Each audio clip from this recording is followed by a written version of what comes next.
Assalamualaikum warahmatullahi wabarakatuh.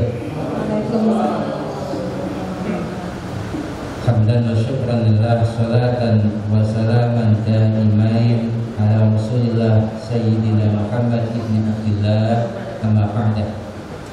Hadratul muhtaramin wal muhtaramat, segenap alim wal ulama, para asyatid, wabil khusus yang sama-sama kita muliakan Al-Mukarram Bapak Haji Saiful, Bapak Ki Haji Arif, serta segenap panitia yang mudah-mudahan pada siang hari ini senantiasa dalam lindungan Allah Subhanahu wa taala.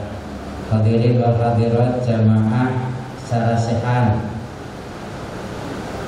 yang mudah-mudahan juga dalam lindungan Allah Subhanahu wa taala. Mohon maaf sebelumnya, saya sebetulnya sudah mencoba untuk berangkat dari awal, tapi sebelum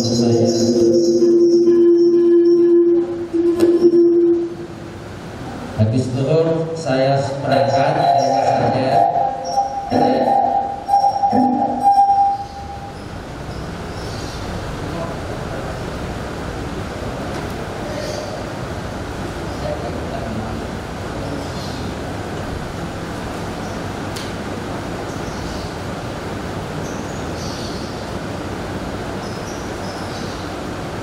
Hanya saja saya harus rupanya tahu kondisi daerah sini sehingga nyasar kemana-mana.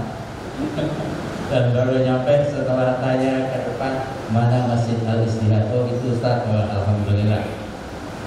Mudah-mudahan 20 menit yang diberikan kepada saya bisa gunakan semaksimal mungkin untuk menyampaikan materi khutbah di masa pandemi. Bapak Ibu asatid pada asatidah yang dimuliakan oleh Allah, rupanya corona ini telah berpengaruh terhadap sendi-sendi kehidupan umat manusia.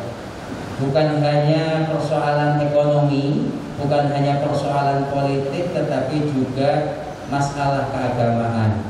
Ada aturan-aturan yang selama ini tidak pernah kita dengar mungkin, atau tidak pernah kita lakukan, tapi tiba-tiba ketika masuk musim pandemi pada bulan Maret itu terjadi di antara kita. Mulai dari bagaimana sholat itu diatur harus berjarak, kemudian termasuk persoalan khutbah. Bahkan kalau kita mencermati perkembangannya luar biasa, ini masyarakat Indonesia, umat Islam Indonesia.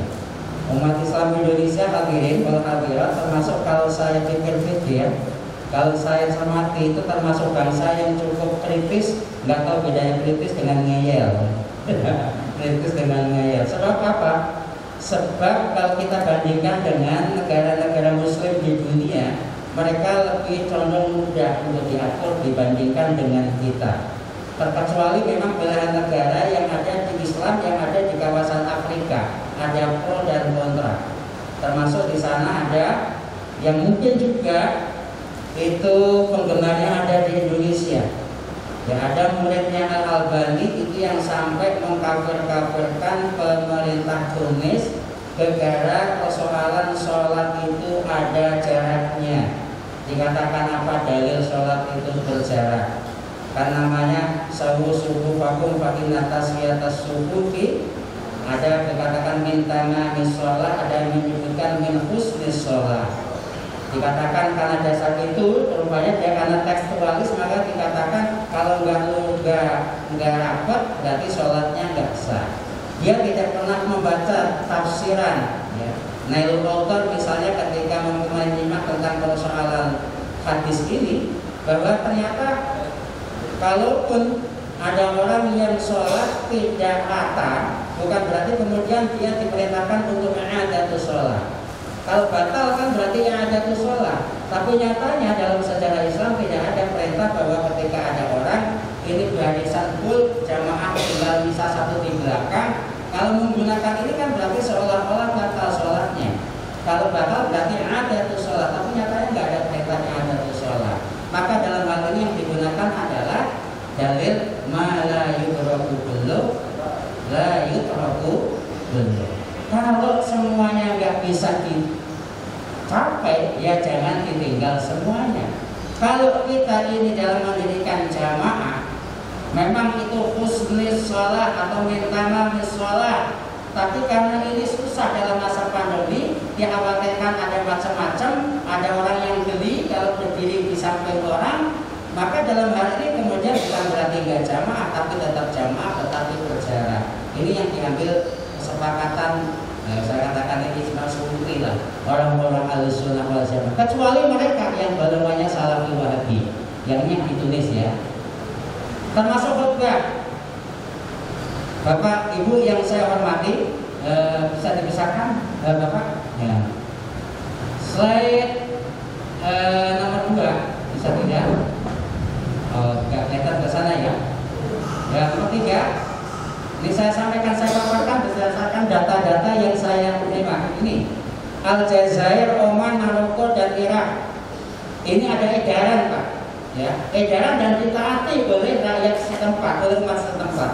Apa itu? Maaf, nomor 3 dulu ya.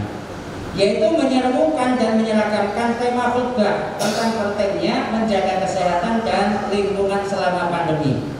Jadi pemerintah negara 4 itu, Aljazair, Oman, Maroko, Irak, itu membuat surat edaran. Setiap masjid pengurusnya dikirimin surat bahwa kamu khutbah hari besok temanya ini seragam. Nah, di Indonesia bisa nggak Pak itu Pak? MUI bikin, mohon maaf, saya termasuk sering diminta untuk membuatkan materi khutbah di Kementerian Agama. Ya, di part ini ya. Ya yang melihat sih banyak ya, tapi nggak tahu dipraktekkan apa enggak. Ya. Tapi kalau di Timur Tengah, hadirin yang dimuliakan oleh Allah, apa yang diinstruksikan oleh pemerintah ditaati. Temanya sama, yang disampaikan pada khutbah Jumat hari ini, tanggal ini, itu semua masjid sama. Itu di 4 negara itu. Walaupun di sana tidak ada larangan untuk, kalau di sini kan masjid ditutup. Kalau di 4 negara itu enggak, tetap sholat Jumatan dengan protokol kesehatan. Saudi Arabia dan Kuwait, mohon maaf, mengatur kehadiran jumlah jamaah. Di sana sholat Jumat, kalau ini Pak, kita Jumat kan jam 12, itu kadang-kadang jam 11.15 sudah datang. Kalau di sana nggak boleh, 10 menit sebelum adzan baru dibuka pintunya.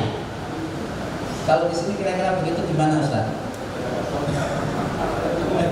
Gak dapat onta, orang pada berebut onta gitu ya. Kalau di sana ya, di Saudi Arabia, Kuwait, zuhur, waktu zuhur masih 15 menit, masjid belum dibuka. Mau bapak mau datang di situ, di luar nggak bisa masuk, kecuali 10 menit mau adzan baru di masjid dibuka. Khutbahnya diatur Pak, khutbahnya itu berapa? Maksimal 15 menit. Gak boleh lebih. Dan kita kadang-kadang jadi persoalan, nanti akan saya sampaikan. Saya mencoba di mana-mana, termasuk kalau khutbah selama pandemi ini nggak lama-lama, cukup 15 menit. Sampai jam 12:30 saya pulang, misalnya saya khutbah di Wali Kota Jakarta Barat, saya selesai itu masjid yang di pinggir jalan itu rupanya baru Assalamualaikum warahmatullahi wabarakatuh, Assalamualaikum warahmatullahi wabarakatuh. Pertanyaannya saya adalah apakah khotibnya itu tidak ada rasa empati, kasihan kepada jamaah? Apa takut khawatir amplopnya dikurangi? Mohon maaf ya, mohon maaf. Kalau saya ya, alhamdulillah, walaupun saya khutbah 10 menit, amplopnya tetap sama, nggak dikurangi oleh tangga masjid. Yang penting apa? Rukun-rukunnya, rukun dan syaratnya terpenuhi. Kita harus amati. Mohon maaf kalau kita ngaji kitab Hasyi Al-Bajuri, seorang imam, seorang khatib itu harus peduli terhadap jamaahnya. Misalnya ada jamaahnya kelihatan kelaparan, kehausan, jangan lama-lama. Bahkan kalau bisa ada askar di depannya. Untuk apa? Orang yang lapar-lapar itu nggak usah masuk masjid. Kenapa? Takutnya nanti mengganggu. Wah, kata dia, wah ini khotib lama banget. Ya udah lapar ya, udah banyak yang minum, mengganggu. Maka apa? Gak usah. Ini gak usah bagian dari 40 orang. Ini kalau di Hasyi Al-Bajuri. Ada orang yang misalnya takut kalau ada berdekatan dengan jamaah yang baunya kagak enak, makan sesuatu yang berbau, sehingga kalau dia ada di sampingnya merasa terganggu, maka orang yang demikian ini nggak usah ikut sholat Jumat. Itu kalau kita ngaji kitab Hasyi Al-Bajuri di atas itu. Nah kalau ini faktor corona ini yang dimuliakan oleh Allah, kan kadang jamaah-jamaah kita ini kan karena nggak tahu semangat atau hanya semangatnya saja, udah tahu batuk, pilek, macam-macam masih juga sholat Jumat. Ada di tengah-tengah ketika khutbah itu cebung batuk, mohon maaf, yaitu apakah jamaah yang lain konsentrasi mendengarkan imam? Kan udah mau kagak enak. Karena sekarang apa? Orang batuk itu sudah dicurigai banyak orang. Ini di Saudi Arabia dan Kuwait. Ustaz, silakan lanjut. Di negara Palestina misalnya, slide nomor 4. Di Palestina sama, ya. Palestina ada aturan khutbah tidak boleh lebih daripada 15 menit. Dan rata-rata di belahan dunia Arab itu, Bapak Ibu sekalian yang saya hormati, temanya sudah ditentukan oleh pemerintah. Maka dari itu, sekarang kita coba untuk membuat rumusan masalah. Ada beberapa pertanyaan yang perlu kita jawab karena kita ini adalah bagian dari pelayan umat. Pertama yaitu terkait dengan bagaimana kita memanfaatkan waktu 15 menit untuk berkhutbah. Saya sampaikan lagi, bagaimana kita memaksimalkan waktu 15 menit untuk berkhutbah. Jangan sampai lama-lama, 15 menit yang penting terpenuhi. Kenapa demikian? Ini mohon maaf, di tengah kota besar itu sering dikritisi banyak orang. Bahkan dulu Bapak Mufti Ali, Menteri Agama dulu ya, banyak mengkritisi tentang khotib-khotib yang ada di tengah kota besar. Apa? Yaitu khotib di kota besar itu rata-rata bermodalkan kemahiran, keterampilan dia berpidato, tapi ilmu fikih khutbahnya nggak punya. Ini dikritik oleh Pak Mufti Ali zaman dulu. Kenapa? Karena Pak Mufti Ali itu ketika melakukan kunjungan ke beberapa daerah, beliau perhatikan itu khotib-khotib ketika menyampaikan rukun dan syaratnya itu terpenuhi atau enggak. Ya mohon maaf, ini kan sengaja ya. Ini kadang-kadang karena kita begini khotbah. Walaupun ini tidak membatalkan, tapi ini adab. Makanya kalau di masjid-masjid Jawa yang penghubungnya itu kan dikasih tongkat. Tujuannya bukan untuk mukul jamaah yang ngantuk di depannya. Nah, itu kan. Jadi jangan dikira kalau ini kalau yang ngantuk di depannya tidak lempar aja. Bukan. Tapi apa? Supaya khotib itu biar tadharru wa tahaffuf, yaitu tidak sampai melakukan gerakan yang berlebihan tangannya dan lain sebagainya. Ini dicermati oleh Pak Mufti Ali. Hadirin wal hadirat yang saya hormati, mungkin langsung aja karena waktunya sedikit ya.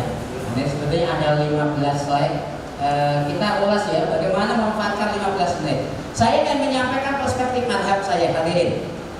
Pertama, madhab Maliki dan madhab Abu Hanifah. Kita bicara tentang khutbah Jumat ya, karena sebenarnya kalau kita bahas khutbah kan ada 5. Tapi ini kita batasi pada khutbah Jumat saja.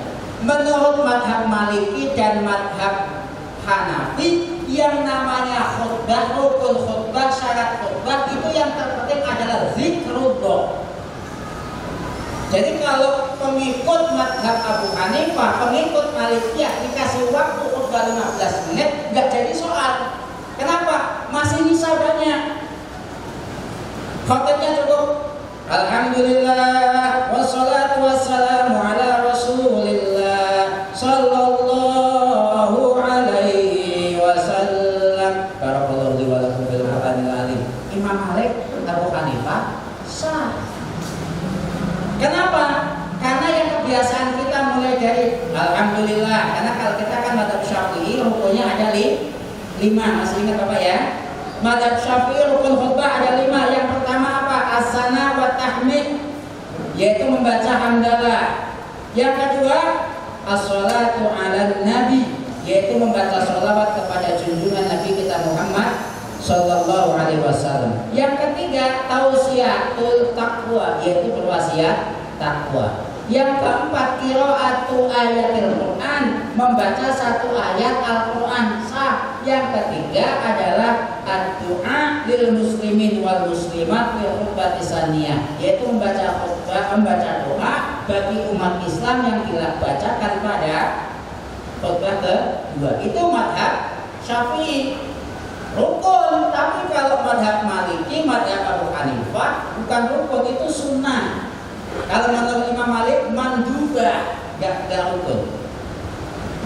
Dan kita kadang-kadang kemarin aja zamannya Pak Farul Rozi, karena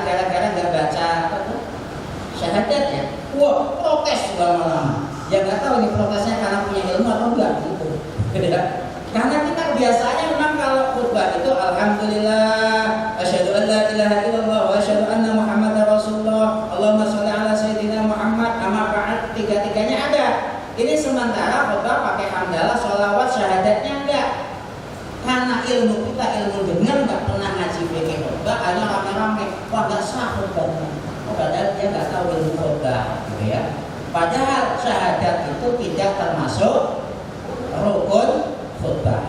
Bahkan tadi Maliki Hanafi itu sunnah yang dimuliakan oleh Allah. Bisa pahami Bapak Ibu ya? Jadi kalau kita bicara tentang siasat khutbah 15 menit, ini sebetulnya problemnya di link internal mazhab Syafi'i. Kenapa?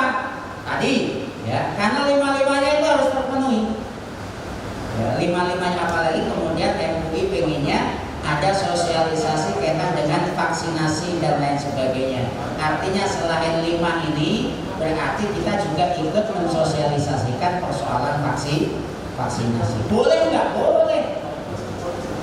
Oh ya, maaf ya. Nah, dalam mazhab Syafi'i ini problemnya Bapak Ibu sekalian yang saya hormati, bisa sampaikan. Kalau yang lain sih sebetulnya nggak terlalu jadi soal.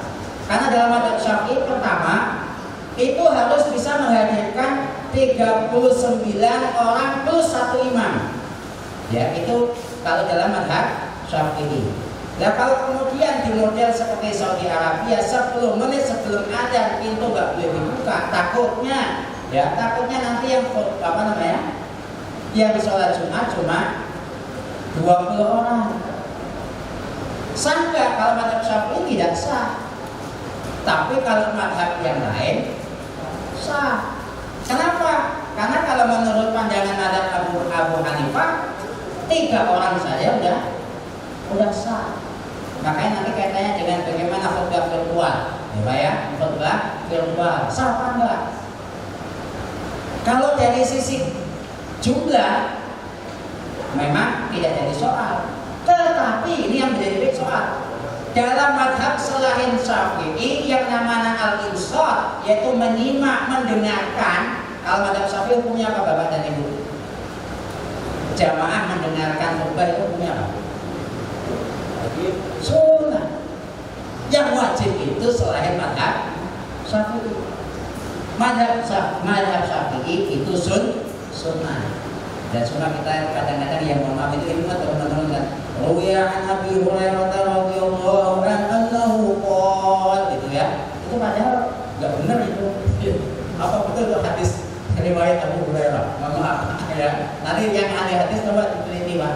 Ya. Diteliti.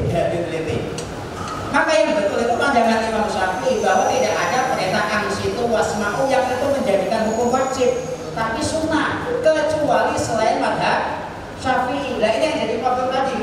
Bagaimana tentang khutbah virtual?